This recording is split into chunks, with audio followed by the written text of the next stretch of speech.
I met this man at the centennial anniversary of the Fox Fullerton Theatre, which is the sister theater to the Egyptian in Hollywood, virtually identical design. It's about to be fully restored to its previous glory. During that time, they did a 10-minute clip of Steamboat Bill Jr. from the 1920s, where David Marsh played full accompaniment throughout the entire 10-minute process. He is one of a handful of people in California that still does live accompaniment for silent films and various other projects. David, how are you today? I'm absolutely fantastic. How are you? Listen, it's great to talk to you.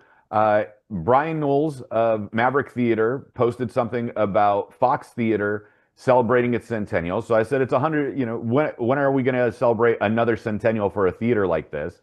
Yeah, Came out, checked it out, did that little tour of what's being remodeled, how it's going to be like the original way, where it's going to be live performances and cinema. And then they brought you out on the organ and you just blew us all away. So, of course, we had to talk to you. well, here I am, and I'm so glad that you were able to do that. And it's actually really great because I've always seen that theater. I live in Mission Viejo, which is South Orange County, but I had always seen that theater. I'm always like, I wonder what's on the inside. And now here I am playing there. So it's very fun. Yeah, I had no, like, I've been to Fullerton a million times. I've been halfway down that block, yet I've never paid attention and realized that the Fox was there till the Centennial. And I'm so shocked that it fell into disarray, but thrilled that they are absolutely bringing it back and restoring it to its 1925 glory. Absolutely. It's because there used to be thousands and thousands of theaters like that in the United States, and now, it's declining. So the fact that they're restoring it to the level that they are is just absolutely wonderful. I So also love the fact that it's going to be both live theater and cinema. absolutely, yeah, they're really doing everything right. They're awesome. What I asked one of the organizers was, what was it? Excuse me. It's been a very long morning. I asked if for the anniversary of the grand opening, will they show the very first film that they showed at Fox? And he basically said we haven't gotten that far yet. So I hope that would be the tie-in, in that they bring you in to play the organ for the very first feature film they ever showed at Fox Fullerton. Really good. I think actually I'll harass them about that. I think that's a really good idea. So you started off as a piano player. You're also an organist. How did you get into live accompaniment, especially for silent films? Because you do have an event coming up in El Segundo as well. Yes. So the per this person's probably going to kill me. So there's a film composer. His name is Nathan Barr. He has a recording studio in Hollywood, and he installed a Wurlitzer theater pipe organ in it. And I knew him and all of that. And there was this one day he asked me. He said, "Hey, can you come by and just like play the organ for some guests that I'm having over at the studio to show them?" And I said, "Sure, no problem." And I'd never played a silent film before, and so I demoed the organ, and then he basically just said, "Hey, okay, would you play a silent short?" And I'm like, "I've never done that before, ever in my entire life." And I was very transparent with him. I said, "I'm terrified. This is terrifying. I don't know if I can do it, but I did it anyway." Um, and next thing you know, here I am just doing it all the time. And I told him, I think a week ago, I said, "Hey, so this is good timing." I was like, "Hey, just so you know, I'm gonna like publicly credit you for making this happen." So that's how it started. Well, that's fantastic. And we figure if you can play Rachmaninoff, you can sit there and accompany a silent film. This is true. Yes, that is a good point. Although, with Rachmaninoff, you do just have the notes. You don't have to pay attention to the emotional scale of the film. So, Yeah. one eye on the page, one eye on the screen is a totally different process.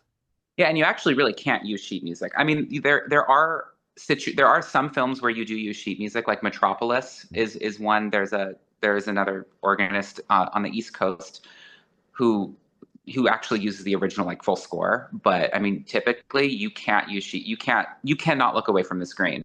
Like if there's that one picture I put on my Instagram, and I'm like just dead staring at the screen the entire time. You can't look away. And that was something that was typical of the era, is that not every score was identical because it was based on the organist in that particular theater until essentially it came to celluloid and we were showing it on television back in the 50s. And then TCM and other classic channels had the already set recorded score that, each composition was set to that film. Before it was kind of like a jazz improv, if I'm not mistaken. Yeah. So I feel 90% confident about everything that I'm about to say, so don't quote me 100% on it. Sure. But a friend of mine who lives in Northern California told me all of this. So back in the day when silent films were the thing, I mean, the studios were making multiple films a week. And so you would have new feature films every single weekend to see. And there's no way that the organist could possibly learn a new score for multiple films every single week. And so really what they would do is they would just walk in, and the first time they're seeing the film is with the audience and they're just going for it live. And there were scores. They did have composers, but it was more like cue sheets with recommended themes, but they weren't always followed. Yeah, and then sometimes you play by ear, sometimes you play by feel, and in this regard, you're playing by feel. Yeah, absolutely. When you get to do something, and it was very brief. I think it was 10 to 15 minutes of just Steamboat Bill Jr. and you're playing along. 10 minutes doesn't seem like a long time, but when you have to evoke every single emotion for that piece, it's a little strenuous, I would assume. I will say by the end of that day, because I did it 18 times between 12 and 6 p.m. I was absolutely exhausted. I was scared to drive home. Like I was dying. But yeah, while it was happening, it went by quickly. But no, it was a lot. So this begs the question then, how do you avoid carpal tunnel and how do you keep your hands fresh and steady after playing something 18 times? My left hand actually, towards the end of the evening, I actually did start feeling like shooting pain, like from here going down my arm up into my neck. And that started freaking me out quite a lot. But I think that was more of a muscular thing. Mhm.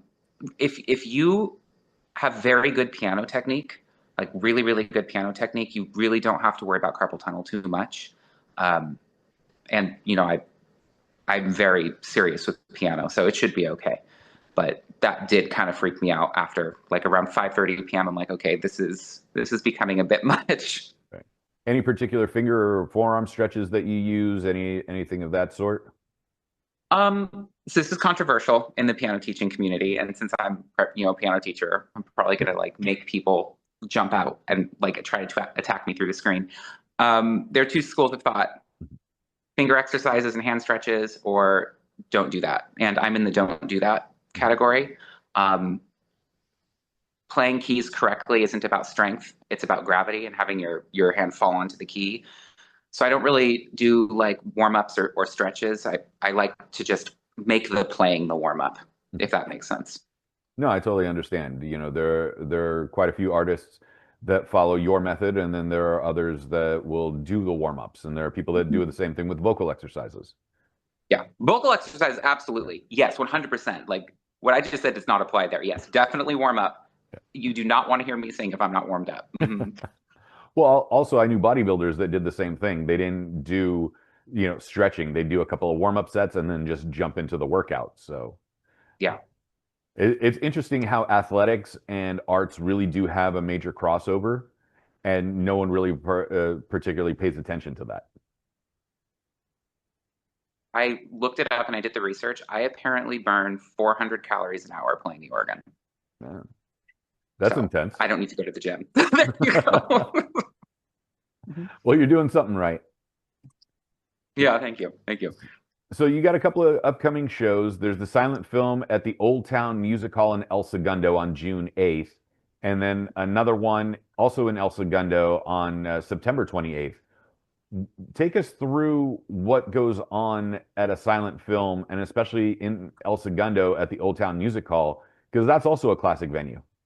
Yeah, so that was built as a silent movie house, and they have a four manual. Manual means keyboard, so four keyboard Wurlitzer theater organ.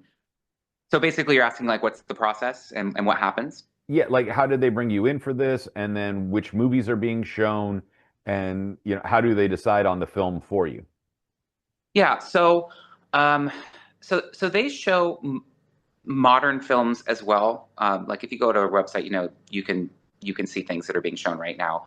But then there's a very heavy emphasis on the silent films. Typically, when you hire an organist to do a silent film, you'll ask them like, "Hey, what film do you want to do?"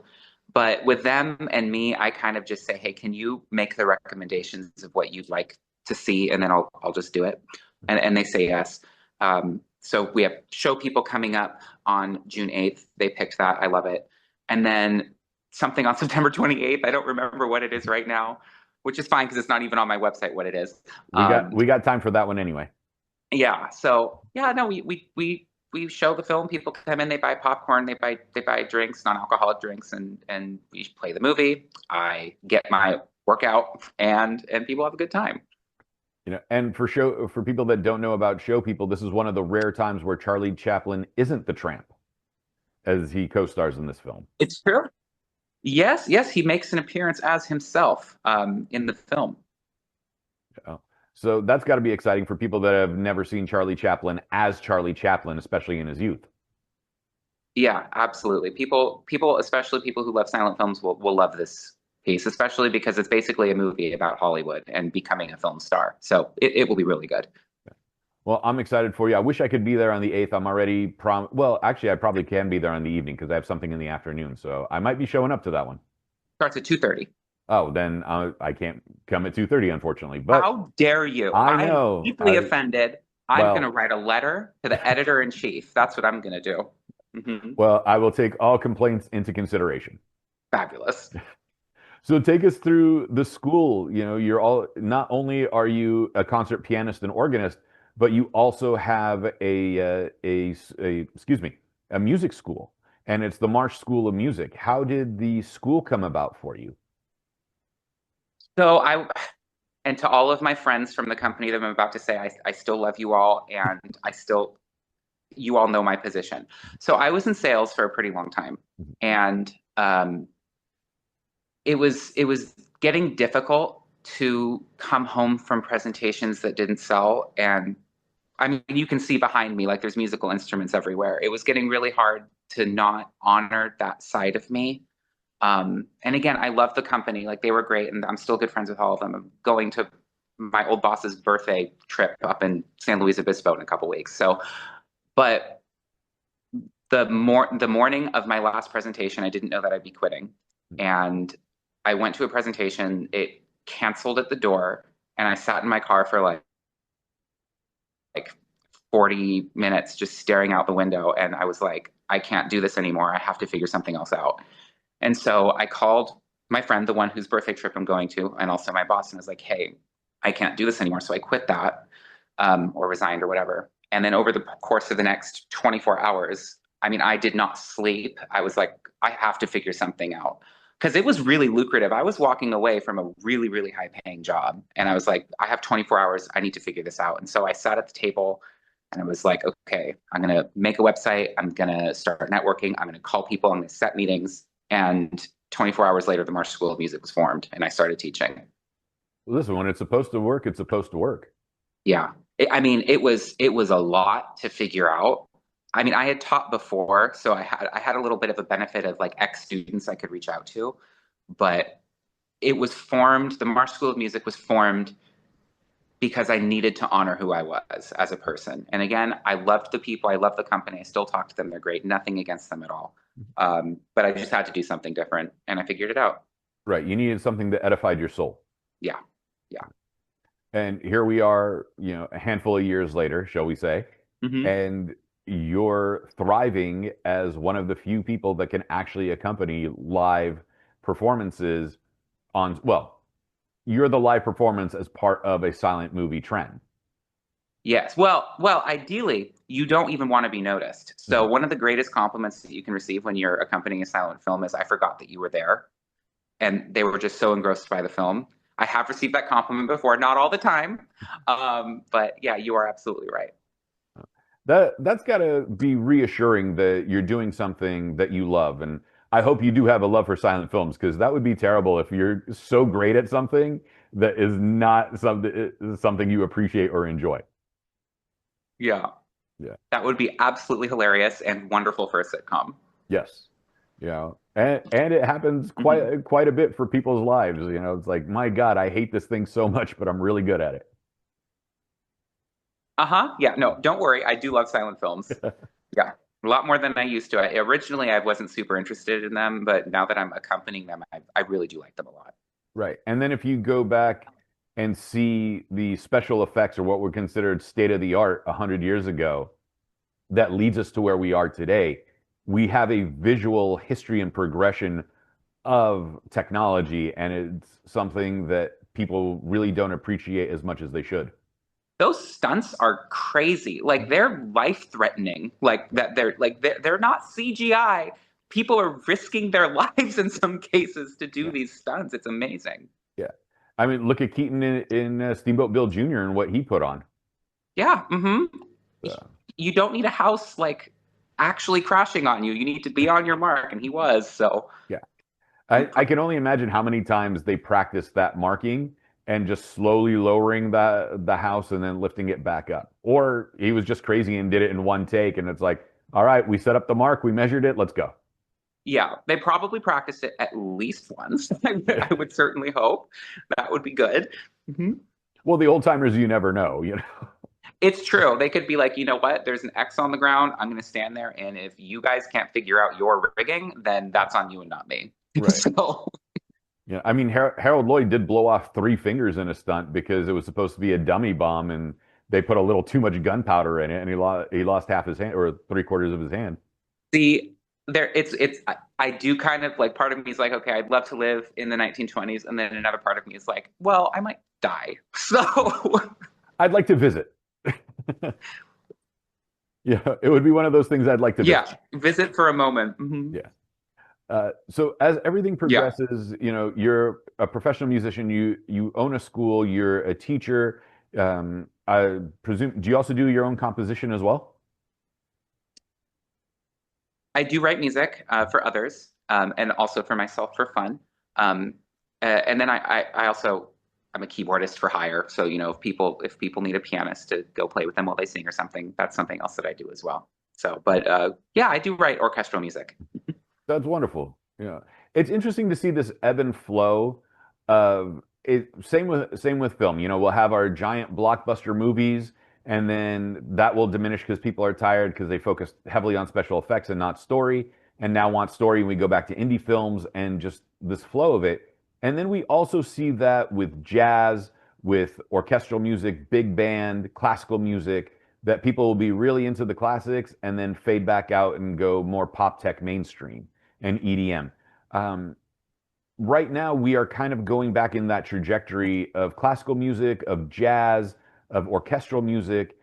As a performer and knowing this trend, is it always the fear of we're waiting for the shoe to drop and everyone's going to go back to EDM and tech stuff, or the classics never die, it just shrinks a little bit and then re-expands in a couple of years? I think that there's a place for everything. And yeah, there can be a pendulum effect, but I mean, it's never going to die out completely. Now, interestingly, and people do not know this about me, this comes as a shock when I say this. I actually love EDM and stuff like dubstep. I love dubstep. I don't know why, but there's always going to be a place for everything. Yes, the popularity will ebb and flow, but as long as I'm going to be quoting a good friend of mine, as long as you're doing what you're passionate about, it will shine through. So I don't think that people should fear that things become more popular and then fall out of fashion. Just keep doing it. And if Mhm. you can be flexible enough to weather the storm while it's not super popular, you'll be fine. Right. Well, I mean, no matter what, it's still going to be something that's significant because even if you want to get away from Rachmaninoff, if you want to get away from Bach or Beethoven or whomever, the classics never go away. I mean, we're always We're going talking to about them have them as right now. foundation. Yeah, Yeah. 400 years ago in some instances. Yeah. Yeah, no, they won't die. Yeah, popularity might wane, but they'll still be there. And there'll be crazy people like me who torture their neighbors by still playing it anyway, even if it's not popular. So, Yeah. How dare you torture people with, classical music? They have my phone number. I've given it to them. I'm like, if you want to text me, like, hey, David, stop playing at 1 in the morning, you can, and they haven't yet. So Okay, 1 in the morning might be excessive, but we still got your back on wanting to play the classics. they can text me. Yeah. They haven't. So Well, it could also be soothing. So, unless you're playing Wagner. I play a lot of Ravel. And so that, like, Undine from Gaspard de la Nuit at like 2 in the morning is probably a bit like nightmarish and intense for them. But this is what wine is for. Just drink some wine. It's no big deal. Yeah. Well, there you go. See, wine and a private concert. There's nothing better. I have problems. Oh my gosh. Yes. But it's also interesting the fact that your neighbors have a classically trained musician just above them or below them or next to them and sits there. And I think the only part that they might struggle with is you trying to figure out a composition that you're working for somebody and trying to figure out the arrangement rather than playing something that's already been completed. When that happens, I use a keyboard with headphones so that no one can hear what's going on. So when I use that piano, because you can absolutely hear this piano down the street, I make sure to only do it when it's like I'm not practicing scales on it. I use the keyboard. Is there They one do not use the particular? Okay, so I'm going to put you on the spot with this because I've done this to musical theater people. Okay. Is there one piece that everybody loves for some reason that Yes. just gets under your skin and you're like, God, if I never have to hear this again Yes. or play it again, I will die a happy man? Can I give two answers? Please. Fur-Elise Mhm. drives me insane because it's played so much. And then River Flows in You or Through You. River, I can never remember if it's in you or through you, but River Flow, I'm assuming you know what I'm talking about. River, Yeah. da da da da da da da da. It's a blacklist. It's all of my students. When they say I want to learn Fur-Elise or River Flows in You, I'm like, no, absolutely not. We cannot do that. Nope. Those two songs. Practice those at home on your own time. No, don't even practice them at home on your own time because that runs the risk that you might accidentally play it in my presence. No. Okay, so having recently started covering musical theater, and I say recently because it's been just barely over a year, even before as an audience member, my blacklist is Grease. Okay. Now Sound of Music because I finally seen it. I finally saw it. I never saw the movie. I parked under the mural of Julie Andrews a million times at the Fox lot. Never saw the movie. Finally saw it, and I was like, okay, this is on the list because this is 2.5 hours. That's just way too long for this. And then I would say Rocky Horror Picture Show Okay. because so those are like the three that are like, no, I can't do it. Well, and especially if you're, reviewing things all the time, you have to look at things really critically. So Yeah. I can see that. Yeah, but also the fact that they've been done so much that after a while, you're like, how has it been nearly 50 years and we're still doing Grease post film? And I'd say, what is it? Nearly 55 years or almost 60 years since the Broadway premiere of this show. And everyone loses their mind and have to see it like 5 times across various platforms for whatever reason.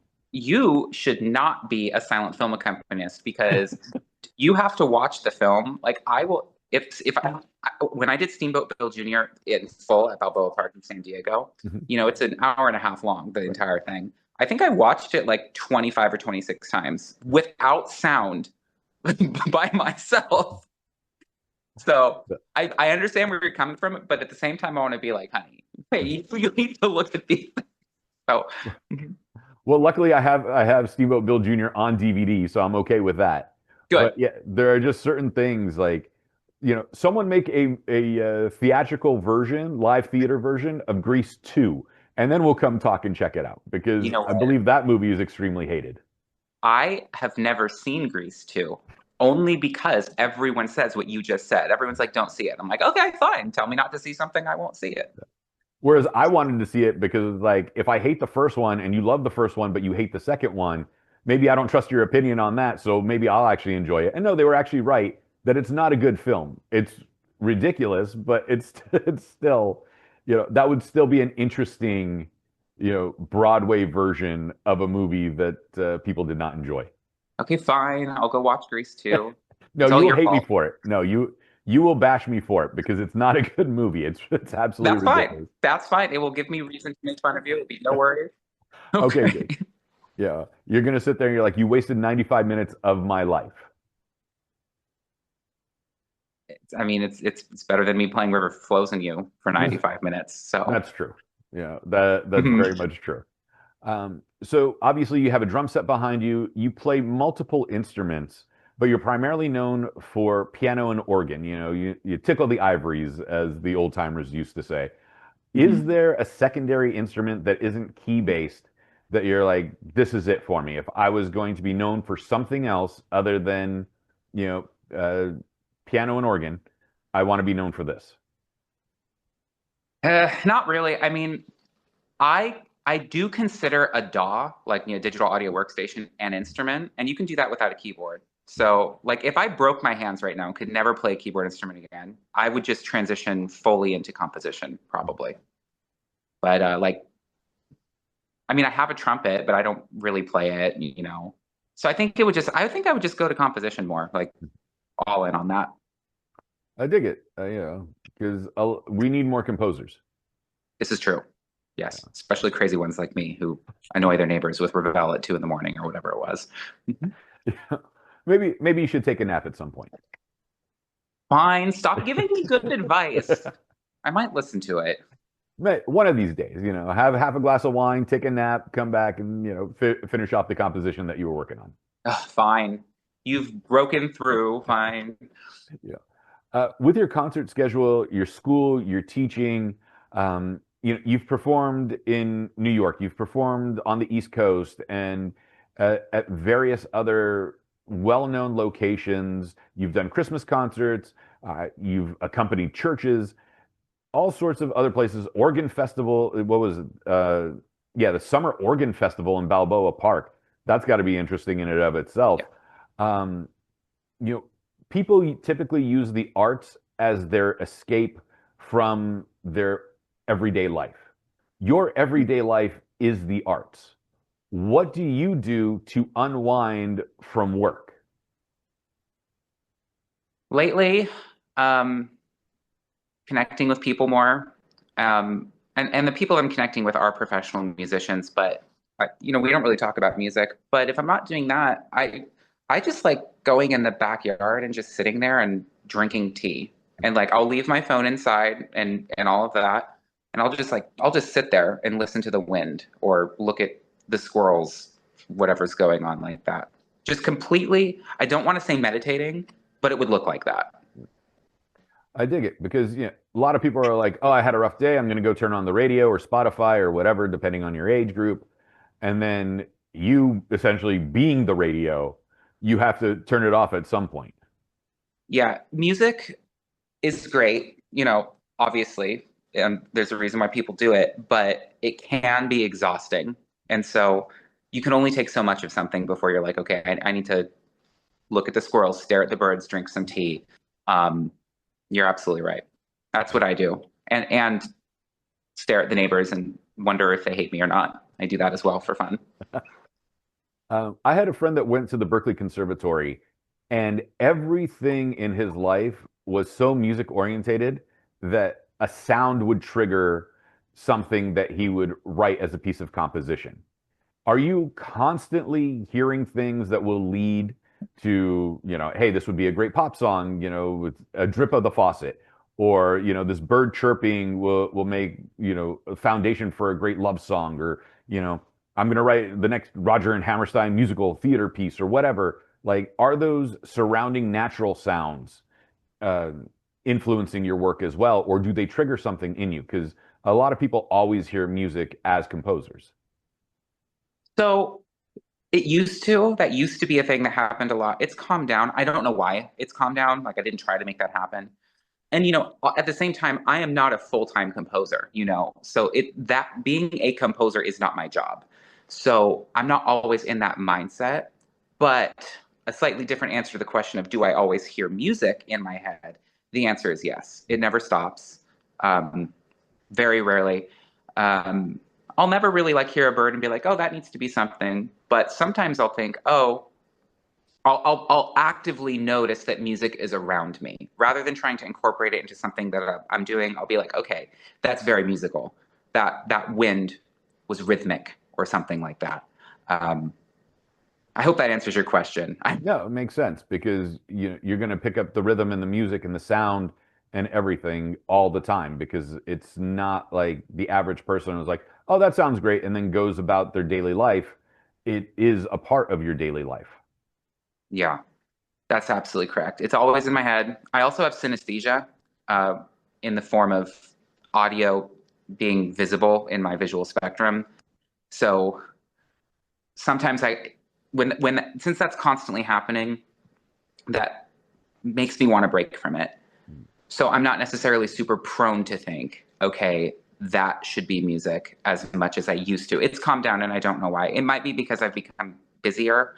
Um, I should probably, I'm not being funny right now. I should probably relax more because I feel like if I did that, that would come back and that would be a good thing. Right. Okay. So I've never asked a pianist this before, but it did pop in my head. The keytar made a comeback for a little while. What is Okay. the pianist's notion or thoughts on the keytar?